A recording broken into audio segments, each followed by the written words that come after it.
गणपती बाप्पांच्या यथासांग प्रतिष्ठापनेनंतर आता गौराई येण्याची प्रतीक्षा संपणार असून रविवारी थाटामाटात गौराईचे आगमन झाले। यासाठी महिला सज्ज झाल्या आहेत।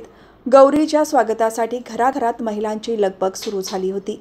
भारतीय संस्कृती परंपरांमध्ये तसेच समाज जीवनात गौरी हे शिवाच्या शक्तीचे आणि गणेशाच्या आईचे रूप मानले गेले आहे। अनेक ठिकाणी याला महालक्ष्मी पूजन असेही संबोधले जाते। गौरी पूजनासाठी लागणारे साहित्य घेण्यासाठी शनिवारी बाजारपेठेत गर्दी झाली होती। गौरीचे वैशिष्ट्यपूर्ण मुखवटे, असंख्य प्रकारचे दागिने, साड्या आणि सजावट साहित्याने सजलेल्या बाजारपेठांमध्ये खरेदीसाठी महिलांची दिवसभर वर्दळ दिसून आली।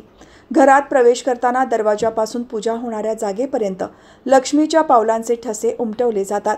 काही ठिकाणी तेरड्याच्या रोपांना मुखवटा लावून गौरीची प्रतिमा सजवली जाते, तर काही भागात लाकडी किंवा मातीच्या मूर्तींना साडी आणि दागिने नेसवून नटवले जाते।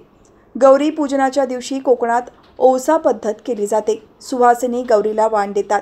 रात्री गौरीचे जागरण केले जाते। यावेळी झिम्मा फुगडी या खेळाने वेगळीच रंगत येते। यंदा गौरी आवाहन 31 ऑगस्ट रोजी होते। त्यानंतर 1 सप्टेंबर रोजी ज्येष्ठा गौरी पूजन होईल। सकाळी 5:59 ते संध्याकाळी 6:43 या वेळेत पूजेचा शुभ मुहूर्त आहे। तर 2 सप्टेंबर रोजी गणपतीसोबत गौरींचे विसर्जन केले जाईल।